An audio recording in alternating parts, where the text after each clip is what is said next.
What's up, friend? Hector here from 𝗏𝗏𝗀𝗏 with this week's technique of the week. Today we're going to be focusing on some static overhead holds to improve your overhead kettlebell military press or just overhead position, overhead press in general. So this is actually a question that came up by one of the participants in a beta test that we have going on right now. Shout out to Joshua. So he was talking about how he was new. So the beta test is a double jerk and front squat program, and which requires obviously overhead jerks, and he's new to the jerk. He's kind of still trying to get an understanding of the mechanics and how it all works. So his coach had him going through some overhead static holds, and that was a great decision, and that was a great assistance piece to add to the just getting down the technique of the jerk. So you're probably familiar with squatting, the goblet squat, how we've talked a lot about goblet squatting, and we even went through a whole series on how to improve your squat, and how we talked about prying and starting to create space in the hips to mobilize the hips, right? So we're going to basically do the same exact thing today, but with the overhead position. We're going to do some overhead prying from overhead, and you can do this with one bell and you can do it with two, and I'm going to show you how to do it with both of them, okay?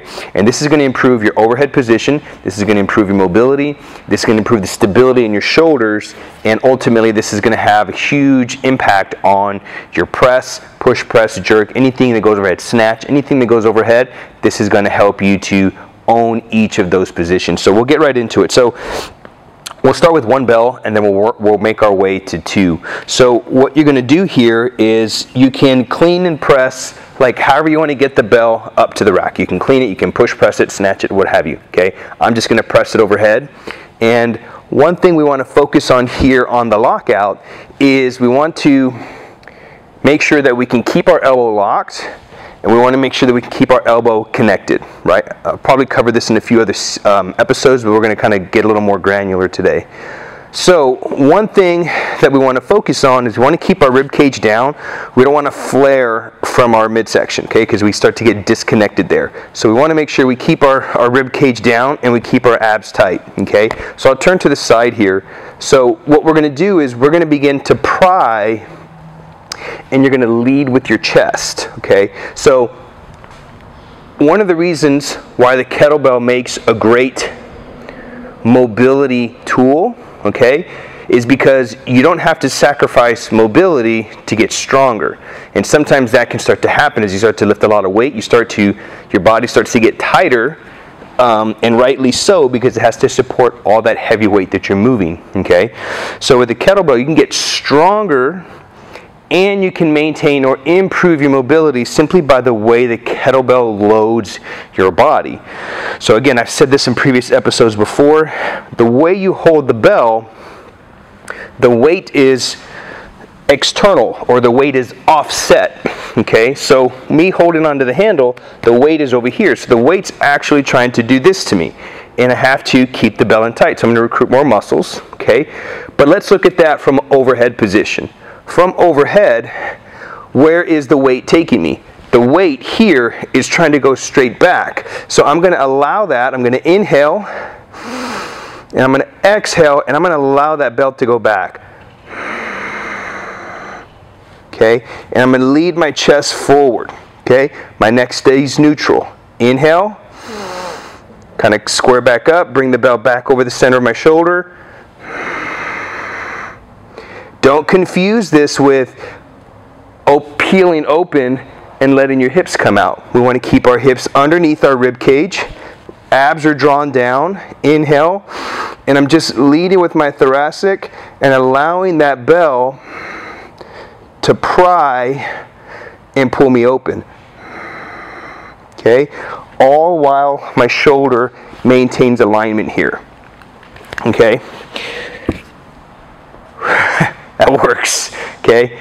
So you're going to work on, it's going to improve your lockout. So as I'm locking out, I'm actively pushing through the bell, and I'm actively pulling my shoulder down. So I'm you have this energy source that's kind of going in opposite directions. I'm actively pressing through the bell, I'm actively pulling my shoulder down into the socket, okay? I'm going to do that for the other side.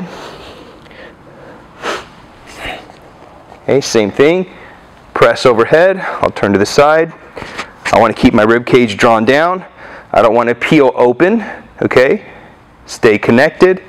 Inhale.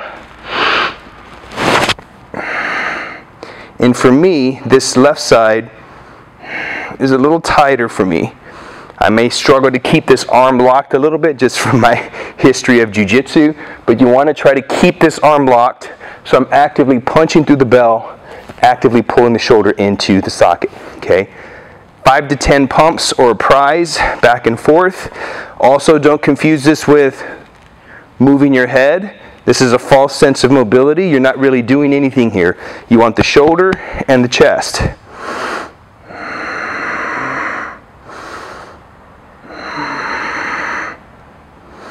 Keep the glutes engaged.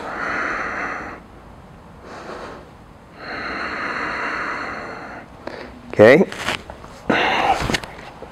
So you can see there how I'm starting to open, and it's allowing me to extend through my thoracic, which is going to give me a much better overhead position when it comes to pressing, pull-ups. Yeah, especially pull-ups, because you got to be in the dead hang, right? Pressing, pull-ups, snatching, jerking, you name it, okay? And so to deal with double bells, pretty much the same exact thing, but there's a couple of extra little things that you can do to spice things up. And this is why I like the kettlebell for overhead work versus like a barbell. Nothing wrong with the barbell, okay? But if you have poor shoulder mobility, you can take your arms wider. Okay? If you have poor shoulder mobility, when you're pressing a barbell, you can have your arms wider and you can press like this. Okay? It doesn't require that strict overhead position. Now, again, that's for a whole nother topic, but if you have a history of like shoulder problems or what have you, and it doesn't bother you, maybe pressing the kettlebell bothers you because of the limitation, then yeah, a barbell would suit you better. Which means what? You got to work on that mobility, try to improve the mobility so you can press with things like kettlebells, okay? Because the kettlebell, they're independent, okay? So as you press, you can't press like this. You're going to lose the bells, right? There's no way you're losing leverage the further that weight gets away from your center of mass, okay? Which is why I like them for a mobility tool. So you can build really good upper body strength, especially for jiu-jitsu and grappling. You're doing a lot of pushing, a lot of pulling. You can build that maximum strength, but without sacrificing mobility and flexibility, which shoulders are always those little nagging injuries that come across in jiu-jitsu. You get caught in the wrong position and they just get tweaked because you have that limitation, okay? So this kind of helps kind of work on dialing all that in. So the double bell pry, okay? So everything stays the same. Clean them up, press, and I'm going to do the same thing here. Turn to the side, okay? Everything stays engaged.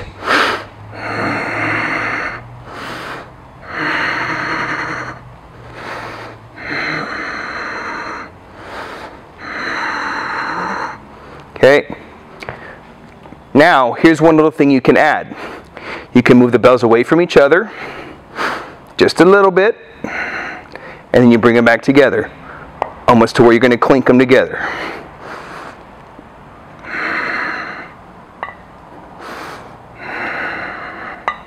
You can turn them in, turn them out. I think a bug just went up my nose. I think a bug just went up my nose. Oh, that's good stuff. Real video. Anywho, man, that really worked my shoulders just right now. Like that's good. So overhead, elbows stay locked, shoulders stay connected. I can't believe a bug just went up my nose. Turn the palms in, turn them out, and it's very subtle movement. You're not going to over internally rotate because the bell can literally fall on your head. Just a little turn and a little external turn. Okay. Internal, external, three or so on each side. This is how you can start to incorporate everything into your training, okay? Especially if you're busy dad, you know, busy life, you gotta try to get in jiu-jitsu, you gotta try to get in strength training. These are tiny little things that you can practice in the moment that you're strength training to improve or maintain mobility overhead, get stronger with your kettlebell skills, That in turn translates to the mat or everyday life to where you are resilient for those challenges that are going to come your way. So a really easy way to get, let's say you have a kettlebell press session or you have a jerk session or what have you. You start with one bell, okay, and you clean it, press it, and you just do a little bit of prying. I'm doing this right now. It's perfect timing because I'm about to do my jerk session myself. A little bit of prying, okay, little internal, external, couple on each side, and then switch sides, okay. Press, pry,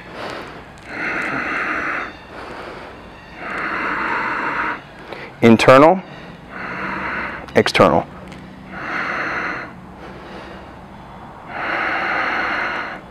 Okay? And then I'm going to do it with doubles because I'm actually going to be using double bells for my jerks.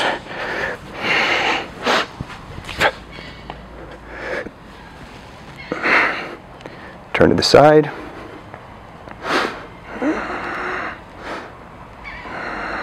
Right? Both side to side.